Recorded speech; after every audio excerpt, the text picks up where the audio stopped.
நம்மள பலருக்குமே ஒரு சுவாரஸ்யமான பழக்கம் ஒண்ணு இருக்கு. யோசிச்சு பாருங்க. சம்பளம் கிடைக்கிற முதல் வாரம் நம்ம ராஜாவா ஃபீல் பண்ணுவோம். கையில எக்கச்சக்கமா காசு புரளும்.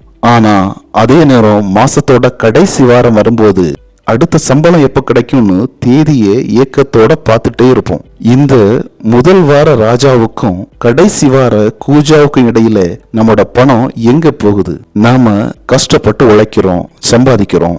ஆனா ஏன் நம்மால பணத்தை சேமிக்க முடியல? இந்த இடத்துல பிரச்சனைங்கிறது சம்பாத்தியத்துல இல்ல, பணத்தை கையாளுற விதத்துல தான் இருக்கு. பணத்தை நிர்வகிக்கிறது அப்படிங்கிறது ஒரு பெரிய ராக்கெட் சயின்ஸ் எல்லாம் கிடையாது. அது ஒரு சின்ன கலை.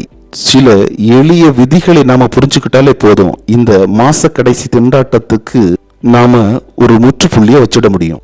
இன்னைக்கு உங்க வாழ்க்கையை மாற்றக்கூடிய ஒரு அருமையான கதையையும் நாம அடிக்கடி அன்றாடம் செய்யற ஆனா கவனிக்க தவறுற 8 செலவுகளை பத்தியும் இந்த வீடியோல பார்க்க போறோம். இந்த செலவுகளை சரி செஞ்சா மட்டும் போதும், பணம் தானாவே நம்ம பர்ஸ்ல நிரம்பி வழியும். சேனலை சப்ஸ்கிரைப் பண்ணிட்டு வீடியோ கண்டினியூவா பாருங்க.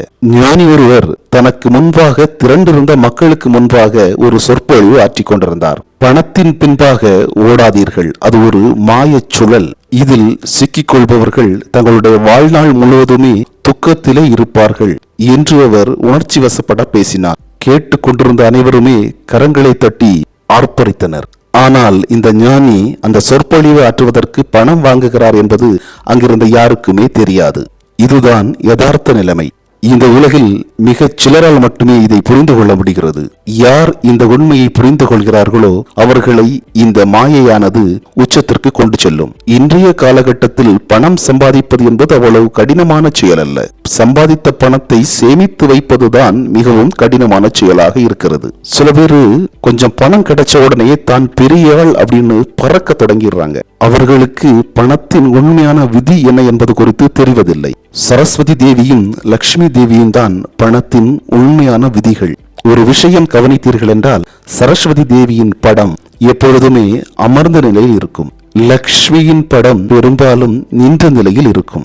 நான் சீக்கிரம் வரமாட்டேன், ஒருவேளை வந்துவிட்டால் எளிதில் திரும்பி செல்ல மாட்டேன் என்று சரஸ்வதி தேவி சொல்லுவாள். ஏனென்றால் ஞானத்தை அவ்வளவு எளிதில் பெற முடியாது. ஒருமுறை நாம் ஞானத்தை பெற்றுக்கொண்டோம் என்றால் அந்த ஞானத்தை நம்மிடமிருந்து யாராலுமே பறித்து செல்ல முடியாது. ஆனால் லக்ஷ்மியின் விதி என்னவென்றால், அவள் சீக்கிரம் வருவாள், சீக்கிரமே சென்று விடுவாள். ஒரு மனிதனுக்கு பணத்தை சரியாக கையாள தெரியாவிட்டால் லக்ஷ்மி சீக்கிரமாகவே அந்த வீட்டை விட்டு வெளியேறி விடுகிறாள். எனவே நீங்கள் எவ்வளவு சம்பாதிக்கிறீர்கள் என்பது முக்கியமல்ல, நீங்கள் எவ்வளவு சேமிக்கிறீர்கள் என்பதே முக்கியமானது. பணக்காரனாவதற்கான முதல் வழியும் இதுதான். உங்கள் செலவுகளை கொஞ்சம் குறைத்து மேலும் பணம் சம்பாதிக்கக்கூடிய வழிமுறைகளை கண்டுகொள்ளுங்கள். இன்றைய இந்த கதையில் பணத்தை அதிகமாக சேமிக்க நீங்கள் உடனடியாக நிறுத்த வேண்டிய அல்லது குறைக்க வேண்டிய 8 வகையான செலவுகளை பற்றி பார்க்க போகிறோம். இதை நீங்கள் இப்பொழுது நிறுத்திவிட்டால் பணத்தின் உண்மையான விதிகளை நீங்கள் புரிந்து கொள்வீர்கள். நீங்கள் எவ்வளவு சம்பாதிக்கிறீர்களோ அதில் இந்த 8 இடங்களில் செலவுகளை குறைத்துக் கொள்ளுங்கள். படிப்படியாக உங்கள் வீட்டில் செல்வம் சேரத் தொடங்கும். உண்மையாகவே உங்கள் வீட்டில் பணம் சேரத் தொடங்கி இருக்கிறது என்பதை நீங்களே உணர்வீர்கள். சரி, இப்போ நாம அன்றாடம் செய்யற அந்த 8 தவறுகள் என்னென்ன அப்படிங்கறத பத்தி பார்ப்போம். முதல் தவறு என்னன்னா, நான் தான் பெரிய ஆள் அப்படின்னு பிறருக்காக செய்யற ஆடம்பர செலவுகள். நமது தேவைக்காக ஒரு பொருளை வாங்குவது என்பது வேறு. ஆனால் அடுத்தவர்களின் பார்வைக்காக நம்மை பெருமையாகவும் பணக்காரனாகவும் காட்டிக் கொள்வதற்காக தகுதிக்கு மீறி புதிய கார், பெரிய பைக் அல்லது விலை உயர்ந்த செல்போன் இவற்றை மாதத் தவணையில் வாங்குவதுதான் நாம் செய்கின்ற பெரிய தவறு. ஒரு கணம் யோசித்து பாருங்கள், இந்த பொருள் உண்மையிலேயே எனக்கு தேவையா, இல்லை அடுத்தவர்களிடம் நான் பெரிய ஆள் என்று காட்டுவதற்கு தேவைப்படுகிறதா? இந்த கேள்விக்கு நீங்கள் நேர்மையாக பதிலை தேடினால் உங்கள் செலவில் ஒரு பெரிய பங்கு குறைந்துவிடும். சமூக வலைத்தளங்களில் வரும் படங்களையும் நண்பர்களின் ஆடம்பர பொருட்களையும் பார்த்து ஈர்க்கப்பட்டு நமது நிதி நிலையை மறந்து செய்கின்ற செலவுகள் மன அமைதியை குறைத்து கடனை மட்டுமே நமக்கு பரிசளிக்கும்.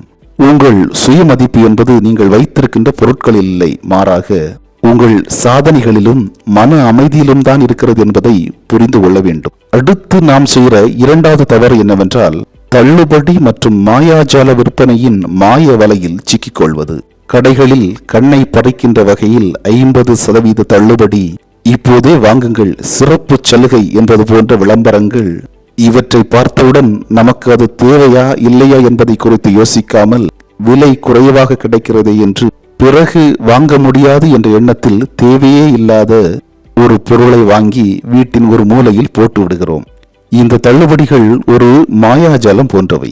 ஒரு சட்டையின் விலை 2000 ரூபாய் என்று விளம்பரப்படுத்தி அதை 50% தள்ளுபடியில் இப்பொழுது 1000 ரூபாய் மட்டுமே என்று விற்கிறார்கள் என்றால், நீங்கள் 1000 ரூபாயை மிச்சப்படுத்தியதாக நினைக்கிறீர்கள். ஆனால் உண்மையில் நீங்கள் 1000 ரூபாய் செலவு செய்திருக்கிறீர்கள். உங்களுக்கு தேவைப்படுகிற பொருளின் மீது கிடைத்தால் மட்டுமே அது உண்மையான தள்ளுபடி. மற்றபடி அது உங்கள் பணப்பையை காலி செய்கின்ற ஒரு தந்திரமே என்பதை தவிர வேறில்லை. திட்டமிட்டு வாங்குங்கள், தள்ளுபடிக்கு அடிமையாகாதீர்கள். மூணாவதாக நாம் செய்கின்ற தவறு என்னவென்றால், கடன் வாங்கும் பழக்கம். குறிப்பாக இந்த EMI. 4 லட்சம் மதிப்புள்ள பொருளை மாதம் வரும் 10,000 ரூபாய் கட்டினால் போதும், அதுபோன்ற சலுகைகள் வரும்பொழுது அந்த பொருள் நமக்கு மலிவாக தெரிகிறது. ஆனால் உண்மையில் நாம் அசல் தொகையோடு கண்ணுக்கு தெரியாத வட்டியையும் சேர்த்து கட்டுகிறோம். ஒரு பொருளின் உண்மையான விலை என்ன, அதற்கான வட்டி என்ன என்பதை முழுமையாக புரிந்து கொள்ளாமல் கடனில் வாங்குவது என்பது மிக பெரும் தவறு. அத்தியாவசிய தேவைகளான வீடு கட்டுவது, உயர்கல்வி போன்றவற்றிற்கு கடன் வாங்குவது என்பது வேறு. ஆனால் ஆசைப்படுகின்ற அனைத்து பொருட்களுக்குமே கடன் வாங்குவது என்பது நாம் நமக்கே ஒரு சுமையையும் நிதி அழுத்தத்தையும் உருவாக்கி கொள்வதாகும். இந்த கடன் பழக்கம் என்பது ஒரு சங்கிலி தொடர் போன்றது. ஒரு கடன் தீரும் முன்பே அடுத்த கடன் என இந்த சங்கிலியானது நமது பண சுதந்திரத்தை முடக்கிவிடும். கடன் பட்டார் நெஞ்சம் போல கலங்கினான் இலங்கை வேந்தன் என்ற கம்பரின் வார்த்தைகள் கடன் சுமையை தெள்ள தெளிவாக எடுத்துரைக்கிறது. முடிந்தவரை கடன் இல்லாத வாழ்வு வாழ்வதற்கு முயற்சி செய்யுங்கள். நான்காவது தவறு, கணக்கில் வராத செலவுகள் செய்வது. அதுதான் இணைய பரிவர்த்தனைகள். இவை கணக்கில் வராத செலவுகள். இதற்கு முக்கிய காரணம், இன்று நாம் அதிகமாக பயன்படுத்துகின்ற இணைய வழியிலான பரிவர்த்தனைகள். நம்முடைய செலவுகளை பேமெண்ட் ஆப்புகள் மூலம் செய்யும் பொழுது நம் கையிலிருந்து பணம் செலவு செய்வது போன்ற உணர்வே நமக்கு தெரிவதில்லை. இதனால் சின்ன சின்ன செலவுகளாக நாம் அதிகம் செய்து விடுகிறோம். மாத கடைசியில் வங்கி கணக்கை சரிபார்க்கும் பொழுதுதான் இந்த சின்ன சின்ன செலவுகள் சேர்ந்து ஒரு பெரிய தொகையாக மாறியிருப்பதை நாம் உணர்ந்து கொள்வோம். 1 ரூபாயை சேமிப்பது என்பது 1 ரூபாயை சம்பாதிப்பது போன்றதற்கு சமமானது என்று சொல்லுவார்கள். எனவே முடிந்த வரைக்கும் சின்ன சின்ன செலவுகளுக்கு ரொக்கமாக பணத்தை செலவு செய்ய பழகிக் கொள்ளுங்கள். அப்பொழுதுதான் பணத்தின் மதிப்பு உங்களுக்கு புரியும். ஒவ்வொரு செலவையும் எழுதி வைப்பது அல்லது ஒரு செயலியில் பதிவு செய்வது, இது உங்கள் செலவுகளை கண்காணிக்க உதவும். 5வது செலவு என்பது செலவு செய்வது. மனதுக்கு கஷ்டமா இருந்தா உடனே ஆன்லைன்ல எதையாவது ஆர்டர் செய்யறது, சந்தோஷமாக இருந்தால் நண்பர்களுக்கு பெரிய பார்ட்டி வைப்பது, இப்படின்னு நம்முடைய உணர்ச்சிகளுக்கும் செலவுகளுக்கும் ஒரு முடிச்சு போட்டு வச்சிருக்கோம். இது ரொம்பவுமே ஆபத்தான பழக்கம். மனசு சரியில்லைன்னா ஒரு ஃப்ரெண்டு கூட மனம் விட்டு பேசலாம், மியூசிக் கேட்கலாம், இல்லைன்னா ஒரு சின்ன வாக் போலாம். உங்கள் பர்ஸை திறக்கக்கூடாது.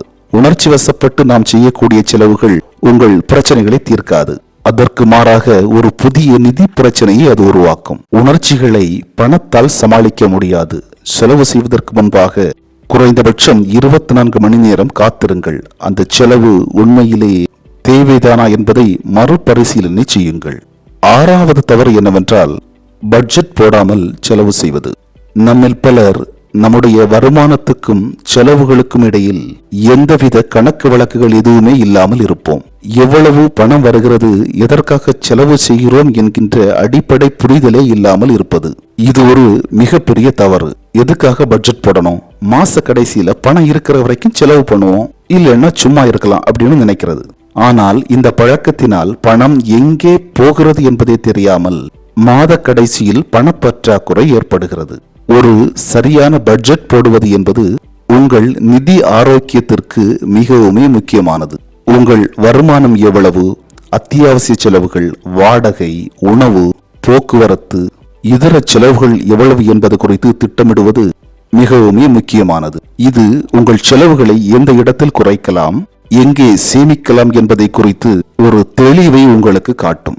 பட்ஜெட் போடுவது என்பது உங்கள் பணத்தை கட்டுப்படுத்துவது அல்ல, மாறாக உங்கள் பணத்துக்கு நீங்கள் ஒரு தெளிவான திசையை காட்டுவதாகும். 7வது தவறு என்னவென்றால், இதை இப்போதே வாங்க வேண்டும். உடனடி திருப்தியின் எழுப்புதல். இன்றைய நுகர்வோர் உலகில் உடனடி திருப்தி என்பது ஒரு மிக பெரும் சவாலாக இருக்கிறது. ஒரு விளம்பரத்தை பார்த்தாலோ அல்லது நண்பர் ஒருவர் புதிய பொருள் ஒன்றை வாங்கினாலோ நாமும் அதை இப்பொழுதே வாங்கிவிட வேண்டும் என்ற எண்ணம் தோன்றும். இதை இப்பொழுதே வாங்கவில்லை என்றால் நான் அவனை விட பின்தங்கி விடுவேன், அல்லது இந்த சலுகையானது மீண்டும் வராது என்பது போன்ற எண்ணங்கள் நம்மை வாங்க தூண்டும். இந்த அவசரத்தில் நாம் வாங்குகின்ற பொருட்கள் பெரும்பாலும் தேவையில்லாதவையாகவோ அல்லது நமது நிதி நிலைமைக்கு மீறியதாகவோ இருக்கும். ஒரு பொருளை வாங்குவதற்கு முடிவெடுப்பதற்கு முன் சில நாட்கள் பொறுத்திருங்கள். அந்த பொருள் உண்மையிலேயே உங்களுக்கு அத்தியாவசியமா அல்லது இது ஒரு வெறும் உடனடி திருப்திக்கு தானா என்பதை யோசியுங்கள். ஒவ்வொரு பெரிய செலவிற்கும் ஒரு காத்திருப்பு காலத்தை நிர்ணயிப்பது என்பது தேவையற்ற செலவுகளை குறைத்து உங்கள் பணத்தை சேமிக்க உதவும். இறுதியாக நாம் செய்கின்ற 8வது தவறு என்னவென்றால், வருமானம் அதிகமாகும் பொழுது செலவையும் அதே வேகத்தில் அதிகப்படுத்துவது. சம்பளம் ஏறியவுடன் அதிக வருமானம் வருகிறது என்று எண்ணி உடனே புது அலைபேசி, விலையுயர்ந்த உடைகள், புது வாகனங்கள் என்று நம்முடைய வாழ்க்கை தரம் தானாகவே உயர்ந்துவிடும். ஆனால் நமது சேமிப்பு மட்டும் அதே இடத்தில் அல்லது அதைவிட குறைவாக இருந்து கொண்டே இருக்கும். இது ஒரு கண்ணி வெடி போன்றது. இதை தவிர்ப்பதற்கு எளிமையான ஒரு வழி இருக்கிறது. சம்பளம் கைக்கு கிடைத்த தேதியிலேயே ஒரு குறிப்பிட்ட தொகையை, உதாரணமாக 10% அல்லது 20% உங்கள் கண்ணுக்கு அடிக்கடி படாத வேறொரு வங்கி கணக்கிற்கு அல்லது ஒரு பாதுகாப்பான முதலீட்டுக்கு மாற்றிவிடுவது சிறந்தது. மிச்சம் இருக்கிற பணத்திலே செலவு செய்ய பழகிக் கொள்ளுங்கள். இது உங்களை ஒரு நிதி ஒழுங்குக்குள் கொண்டு வரும். இந்த முதலில் சேமி பிறகு செலவு செய் என்ற விதியானது உங்கள் நிதி பயணத்தில் ஒரு பொன் விதியாக இருக்க வேண்டும்.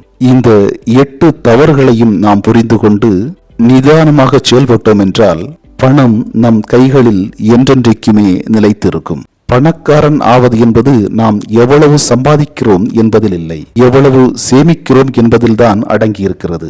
அவ்வளவுதான். இந்த 8 சின்ன சின்ன விஷயங்கள்ல நாம கொஞ்சம் கவனமா இருந்தாலே போதும். பணத்தை சேமிக்கிறது, முதலீடு பண்றது, இதெல்லாமே ஒரு பெரிய விஷயமே இல்லை. அது ஒரு நல்ல பழக்கம், அவ்வளவுதான். கஷ்டப்பட்டு உழைக்கிற உங்களுக்கு உங்க பணத்தை எப்படி நிர்வகிக்கணும்னு தெரியாதுன்னு நிச்சயம் தெரியும். இன்னைக்கு ஒரு சின்ன மாற்றத்தை பண்ணுங்க. இந்த 8 தவறுல கரெக்ட் பண்ண வேண்டிய விஷயங்களை கரெக்ட் பண்ணுங்க. சின்ன சின்னதா நீங்க சேமிக்கிற ஒவ்வொரு ரூபாயுமே நாளைக்கு உங்க பெரிய பெரிய கனவுகளை நிறைவேற்றுறதுக்கு நிச்சயமாக உதவும். இந்த வீடியோ உங்களுக்கு பயனுள்ளதாக இருந்திருக்குன்னு நினைக்கிறேன். உங்களோட கருத்துக்களை கமெண்ட்ல சொல்லுங்க. வீடியோ பிடிச்சிருந்தா ஒரு லைக் பண்ணி உங்களுடைய நண்பர்களுக்கு ஷேர் பண்ணுங்க. நம்ம சேனலையும் மறக்காம சப்ஸ்கிரைப் பண்ணிக்கோங்க. வாங்க நம்ம எல்லாருமே சேர்ந்து ஒரு புத்திசாலித்தனமான நிதி பயணத்தை தொடர்வோம். நன்றி, வணக்கம்.